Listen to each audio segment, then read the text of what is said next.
500 বছরের যে ইতিহাস, ভারতবর্ষের যে ইতিহাস, রাম ঘর ছাড়া ছিল, রাম মন্দিরের উপর অত্যাচার হয়েছে, রাম মন্দিরকে ভেঙে একটা ধ্বজা তৈরি করেছিল।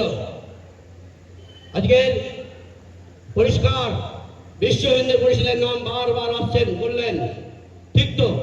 1964 সালের পর থেকে সারা ভারতবর্ষের হিন্দু সমাজকে এক করে, সনাতনীদের এক করে, সারা ভারতবর্ষকে ঐক্যবদ্ধ করে রাম মন্দিরকে আমরা বাঁচাতে পেরেছি। ওটাই সনাতনীদের সম্মান। 10,000 পাতার রায় থেকে প্রমাণ হয়েছে वह रामलला का जन्मभूमि है, वह राम मंदिर बनेगा। কত লড়াই, কত সংঘর্ষ, কত প্রাণ গেছে, কত রক্তের বন্যা বয়েছে, সেই ইতিহাস জানা উচিত। তাই বিশ্ব হিন্দু পরিষদের কার্যকর্তাদের তথা সনাতনীদের আমার তরফ থেকে নমস্কার। 500 বছর পর শ্রী রামচন্দ্র, প্রভু রামচন্দ্র তার বাড়ি খুঁজে পেয়েছেন। আর এই বাড়ি খুঁজে দেওয়ার জন্য সনাতনীদের এক ইউনিটি লড়াই, আর তার লাভ হচ্ছে রাম মন্দির নির্মাণ। তাতে রানীগঞ্জের অবদান ছিল। আপনারাও পকেট থেকে অর্থ দিয়েছেন রাম মন্দির তৈরি হোক। আজকে যে 370 ধারার কথা বলেন, ভারতবর্ষের 2 विधान 2 निशान 2 प्रधान नहीं चलेगा, नहीं चलेगा, नहीं चलेगा। 370 ধারা বাতিল হলো বন্ধু। হিন্দু যখন এক হয় 370 ধারা বাতিল হয়। আমি কাশ্মীরে যে জমি কিনতে পারবো, আমি কাশ্মীরে থাকতে পারবো, কোনো বাজার হইল না। হিন্দু শক্তি এক, সরকার যখন হিন্দু শক্তিতে থাকে 370 ধারা বাতিল হয়। তাই সনাতনীদের সম্মান দেওয়া উচিত। ভারতবর্ষের বহু রাজ্য গোহত্যা বন্ধের দিকে এগিয়ে গেছে বন্ধু। সনাতনী সরকার, সনাতনী মন, সনাতনী সংস্কার যখন সংঘবদ্ধ হয়, বিভিন্ন রাজ্যে গোহত্যা বন্ধ হয়ে গেছে বন্ধু। তাই সম্মান দেওয়া উচিত, তাই সনাতনীদের সম্মান দেওয়া উচিত। আমাদের হিন্দু নেতা এটাই বলার চেষ্টা করছিলেন। সত্যি বন্ধু, আপনারা যেখানে বসে আছেন একটু ইতিহাসটা জানুন। এই বাংলা ওই বাংলা, এটা ছিল বাংলাদেশ। এই বাংলাদেশ ছিল স্বাধীনতার পীঠস্থান।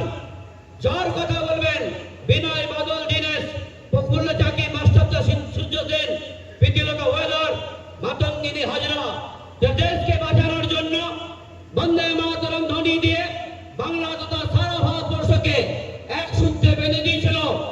আর সেই বাংলায় আপনারা বসে আছেন। ওই বাংলায় 24% হিন্দু ছিল, আজকে 7.2, 1,47,00,000 হিন্দু আছে বন্ধু। আমার যেটা প্রশ্ন, এই কোটি কোটি হিন্দু বাংলাদেশে মরে গেল নাকি? কোটি কোটি হিন্দু ধর্ম পরিবর্তন করলো নাকি? না, কোটি কোটি হিন্দু বাংলাদেশ থেকে ভারতবর্ষে এই দিকে চলে এলো। সেই ভয়ঙ্কর স্থিতি, এই জিজ্ঞাসা চিহ্ন আমি আপনাদের কাছে রাখলাম। ওই বাংলার উপরে যখন অত্যাচার হচ্ছে, ধরে পেটে আগুন লাগাচ্ছে, ফেসবুকে ছবি ছেড়ে করে উল্লাস করছে, আর আপনার বুকে যদি কম্পন হয় বন্ধু, তবেই আপনি হিন্দু মতবাচ্য। স্বামী বিবেকানন্দ বলছেন, ভারত না ভারতের বাইরেও যদি একটা হিন্দুর অত্যাচার হয় আর আপনার মধ্যে যদি কম্পন তৈরি হয়, তবেই আপনি হিন্দু মতবাচ্য। তাই ভয় ওই বাংলাদেশে যে ঘটনা ঘটাচ্ছে, হিন্দুদের উপর যে অত্যাচার চলছে, তার হাওয়া ধীরে ধীরে ধীরে ধীরে পশ্চিম বাংলায় প্রবেশ করছিল।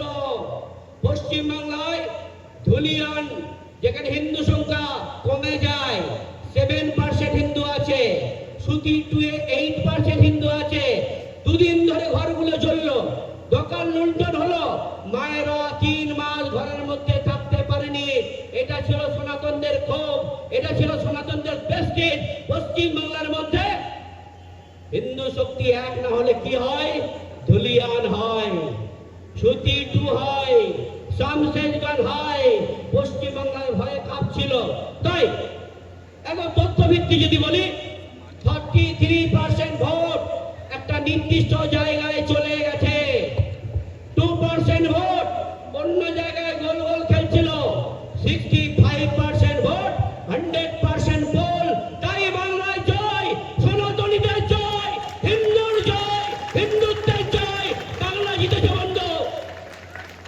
অত্যন্ত পরিষ্কার, রাজনৈতিক পরিবর্তন হয়নি। আমি ব্যক্তিগত কথা, হিন্দু শক্তি এক হওয়ার পরিবর্তন বাংলায়। 5টা আঙুল কখনো শক্তি থাকতে পারে না। 5টা আঙুল যখন এক হয় তখন একটা শক্তি নির্মাণ হয়। তাই এই 60% মানুষ যখন মনে করলো বাংলার সংস্কৃতিকে বাঁচাতে হবে, বাংলার হিন্দুদের বাঁচাতে হবে, বাংলার মায়ের সম্মান বাঁচাতে হবে, তার পরিবর্তন, হিন্দুত্বের পরিবর্তন, সনাতনের পরিবর্তন। তাই জয়লাভ বন্ধু, বাংলায় যারা এসেছেন সকল সনাতনীদের সম্মান দেওয়া উচিত, সকল সনাতনীদের নমস্কার। 34 বছর একটা সংগঠন, আমি রাজনৈতিক নাম করি না, তারা সব ধর্ম সমন্বয় বলে আমার বাংলা সকলের মাথা খেয়ে নিয়েছিল। 15 বছর একটা রাজনৈতিক দল একটা ধর্মকে উস্কানি দিতে দিতে আমরা 50 বছর হিন্দুত্বের কথা বাংলায় বলতে পারিনি। তাই আমরা যারা 50 বছরের বয়সী আছি তারা হিন্দু শক্তি দেখিনি। ইতিহাস পরিবর্তন হয়ে গেছে। ইতিহাস হিন্দুত্বের কথা নাই, বীর সাভারকরের কথা নাই, শিবাজী মহারাজের কথা নাই, স্বামী বিবেকানন্দের কথা নাই, রানা প্রতাপের কথা নাই। বিদেশি ইতিহাস পড়তে পড়তে আমার মাথা থেকেও হিন্দুত্ব দূরে চলে গেছে। তাই 50 বছর বাংলায় যারা 50 বছর অবশ্যই হিন্দুত্ব বুঝতে পারছেন না। তাই যে পরিবর্তন হলো, হিন্দু মানসিকতা সরকার পেছনে যেসব কম বসে আছেন তাদের ভাগ্যবতী, তারা যারা কম বয়স তরুণরা বসে আছেন তারা ভাগ্যবান, কারণ আপনারা কিছু ভালো জিনিস দেখতে পাবেন। তাই আপনাদের জন্য একটা এই সময় যে পরিবর্তন, বাংলার পরিবর্তন, সনাতনীদের ইউনিটি। কারণ যদি বলি হিন্দু জাগে তো বিশ্ব জাগেগা, হিন্দু জাগে তো বিশ্ব জাগেগা। হিন্দু শক্তি যদি এক হয় সব পরিবর্তন করা সম্ভব।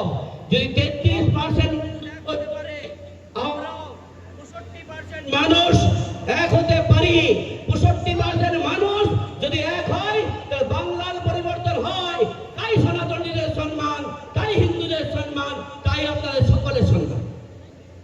আজ যারা রানীগঞ্জে বসে আছেন বন্ধু, যদি কারো ছড়িয়ে ছিটিয়ে আছেন, বাইরেও যদি শব্দ শুনতে পাচ্ছেন, উনি 2018 সালের কথা বলেছেন।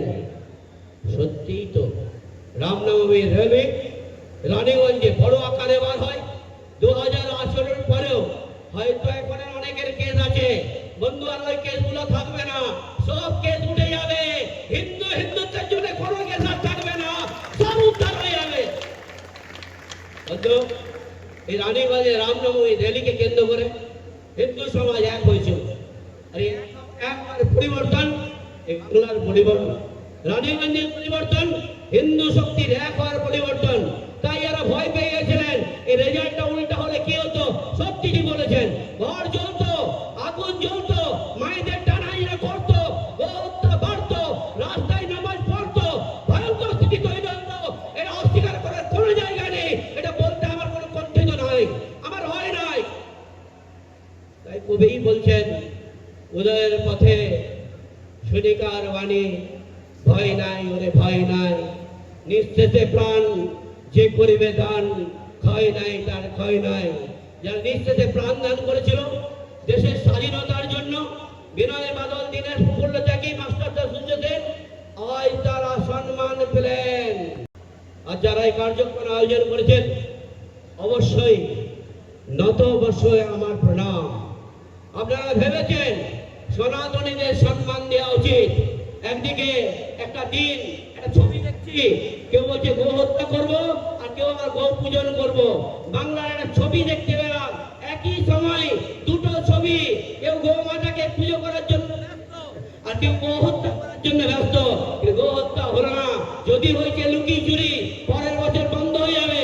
তাই সনাতনীদের সম্মান, তাই গো মাতার সম্মান, তাই তুলসী মাতার সম্মান, তাই গঙ্গা মাতার সম্মান।